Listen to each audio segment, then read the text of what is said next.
भी चालक बिना हेलमेट के ना चले और चौपहिया वाहन वाले बिना सीट बेल्ट लगा के ना चले। यह अभियान आपकी अपनी सुरक्षा के लिए है। मैं तो आपसे सब यही कहना चाहती हूँ, जब आप घर से निकलते हैं तो ये मत भूलिए कि घर में आपकी पत्नी, आपके बच्चे, आपके माता पिता, आपके दोस्त भाई आपका इंतजार कर रहे हैं। आप सुरक्षित घर वापस पहुंचे। 1 नवंबर से सख्ती से यातायात के नियमों का पालन करने का आदेश जारी हुआ है। मैं सभी जिलेवासियों से अनुरोध करती हूँ कि सावधानी में ही सुरक्षा है और इसलिए जो बढ़ती दुर्घटनाओं से बचने के लिए स्वयं की जानमाल को सुरक्षित रखने और औरों को भी सुरक्षित रखने के लिए आइए हम सब यातायात के नियमों का पालन करें। बिना हेलमेट के 2 पहिया वाहन न चलाएं, सीट बेल्ट लगाकर ही 4 पहिया वाहनों को चलाएं। छोटे बच्चे जो नाबालिग है उनके हाथों में वाहन न दें। व्यसन करके किसी प्रकार का वाहन न चलाएं। काफी एक्सीडेंट हो रहे हैं।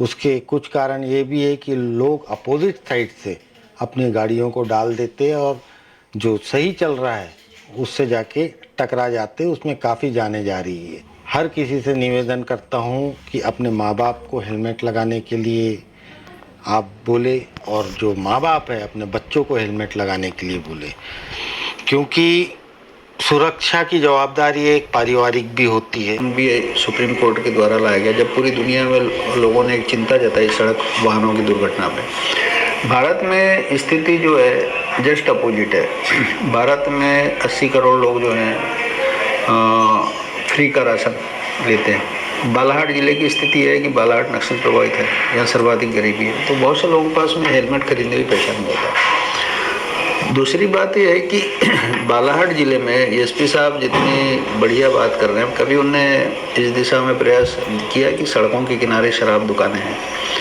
और सुप्रीम कोर्ट की गाइडलाइन है कि जैसे हेलमेट के लिए गाइडलाइन है वैसे सुप्रीम कोर्ट की गाइडलाइन भी है कि सड़कों के किनारे शराब दुकानें नहीं होनी चाहिए।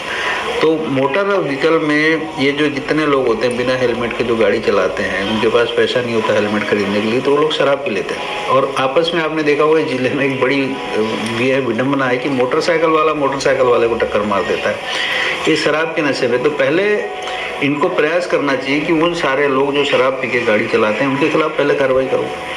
तो आपने सीधा हेलमेट के लिए आपने डंडा उठाया। इससे पहले में डीसी सागर साहब थे, वो खुद जाके मोर्चा संभाला हुआ था। तो आदित्य मिश्रा जी को क्या है कि नया उम्र का लड़का है, कुछ काम उसके बहुत अच्छे हैं, लेकिन इस मामले में उसको जन भावनाओं का भी ध्यान रखना चाहिए कि बालाघाट जिले में किस तरह के लोग रहते हैं, उनकी परिस्थितियाँ क्या है। और आपके पुलिस के जवान सड़कों पर खड़े होकर पहले तो सड़क सुरक्षा सप्ताह में आपको उनको ट्रेनिंग देना चाहिए। स्कूलों में जाके बच्चों को ट्रेनिंग चला देना चाहिए कि भाई कैसे गाड़ी चलाएं, लेफ्ट किधर होता है, राइट किधर होता है, किधर यूटर्न लेना है। तो ये सब चीज़ें आप ना देखे अब सीधा हेलमेट पे कार्रवाई करो। तो आपसे पहले भी बहुत सारे ज़िले में एसपी आए और यहाँ पे यातायात थाना खुला, कम से कम मेरे राय में 25-30 साल हो गया यातायात थाना खुला। तो ये तो चिंता का विषय कितने साल से यातायात थाना खुला और लोगों को गाड़ियाँ चलाते नहीं आते, लोग हेलमेट नहीं लगाते। ये तो आपकी असफलता है। दूसरी बात, बालाघाट जिले में सर्वाधिक राजनीतिक हस्ते बहुत ज़्यादा है।